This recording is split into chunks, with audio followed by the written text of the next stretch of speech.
I want to take this opportunity to thank Gloria Muliro, Sifa Voices, and of course all of you that have participated and supported us in making the Huniachi song the biggest song I have ever put out there.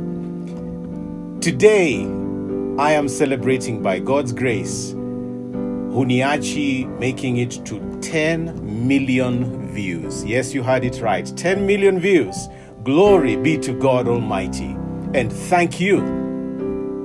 Those of you that have prayed for us, those of you that have supported us, those of you that have wished us well, those of you that have left comments on YouTube, on Facebook, on Twitter, we want to thank God for each of you. Glory be to God Most High. I just wanted to say something about how this song came about, because a lot of you relate to it, and sometimes I guess knowing why a song was written becomes really useful. So I wrote Huniachi in 2016 at a time when everything was collapsing for me.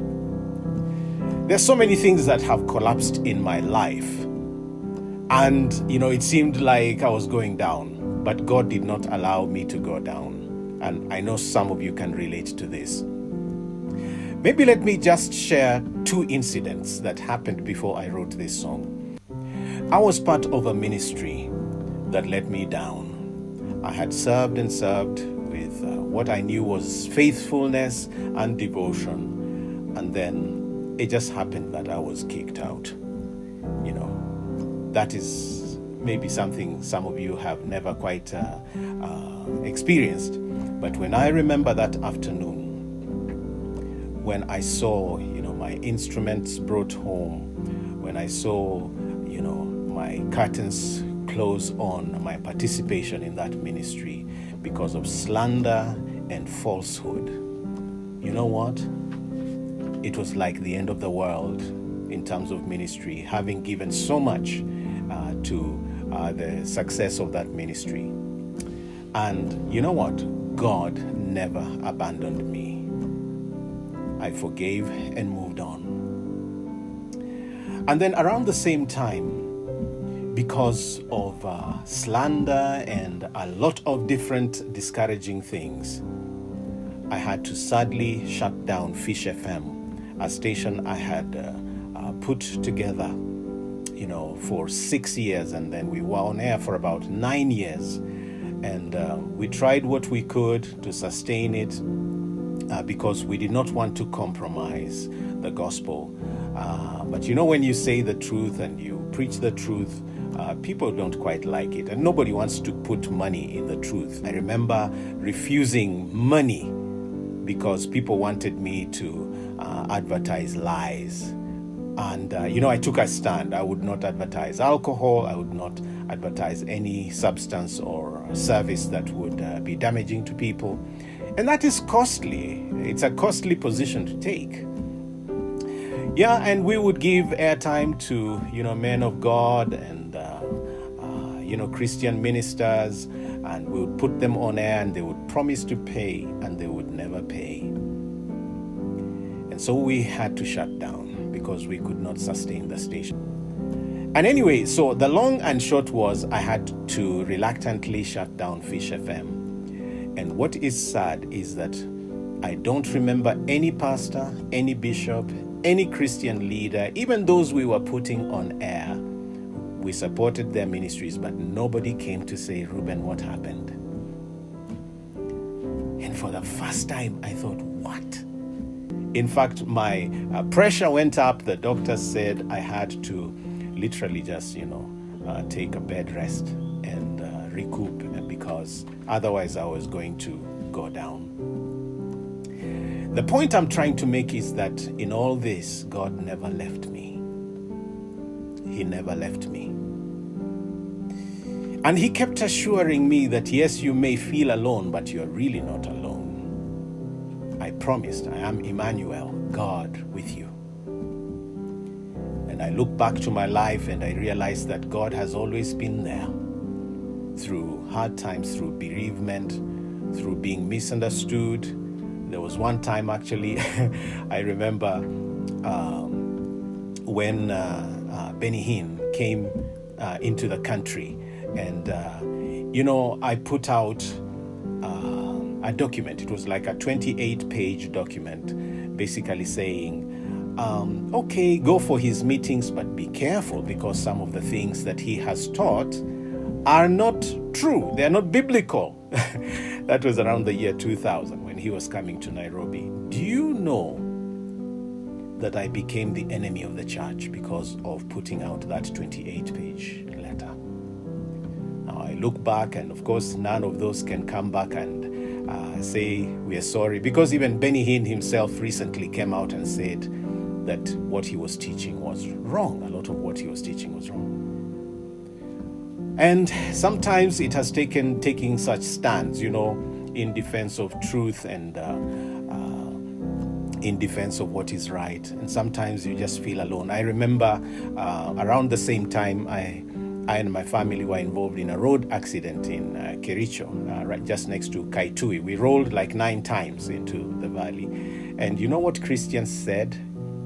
They said I was paying for having criticized the man of God that shouldn't be criticized. They would go with, do not touch the Lord's anointed.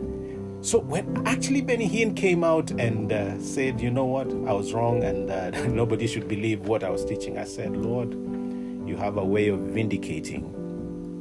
But when that was happening, it was really sad. And serving the Lord,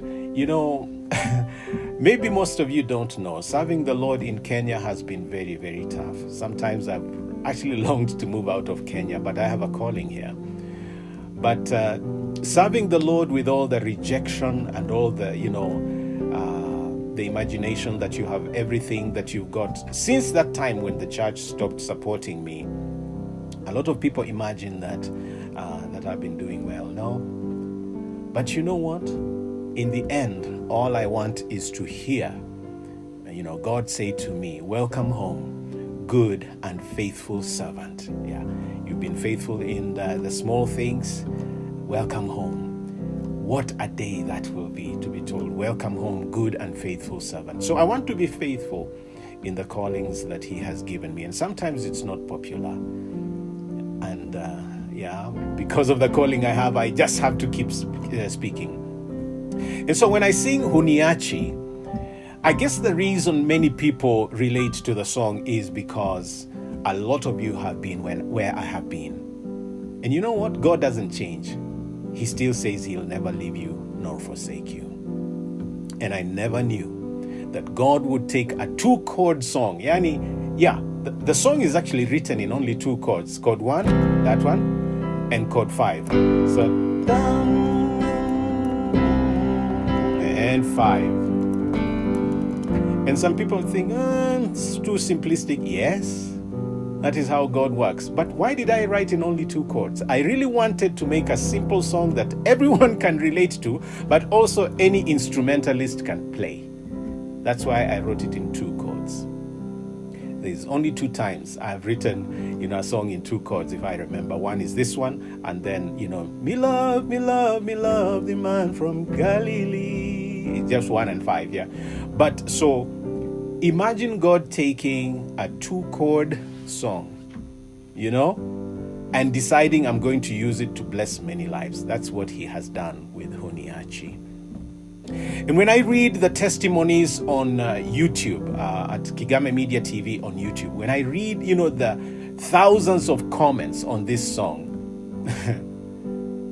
people saying, I want to get saved now. Somebody saying, this song ministered to me. I was in a bad place. I was going to commit suicide, or, I thought I had come to the end of my life and God used this song to minister to me. You know what? That is how God works.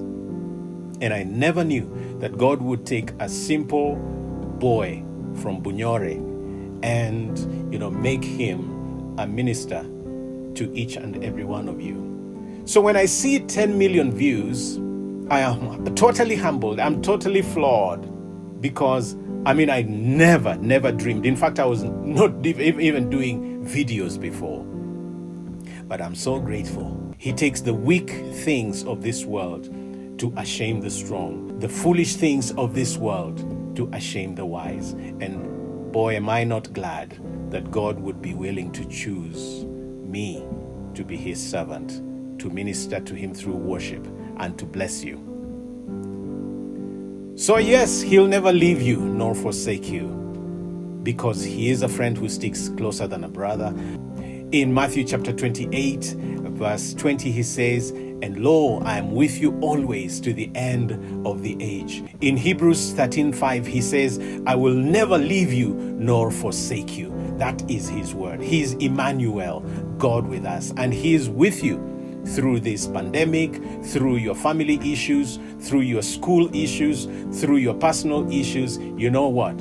He is God, Emmanuel, with us. Umeahidi ewe Bwana kuniachi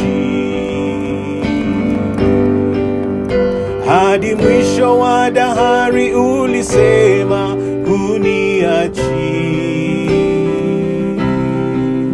Wewe ni Mungu uliye mwaminifu siku zote. Mimi ninaiweka imani yangu kwako Baba.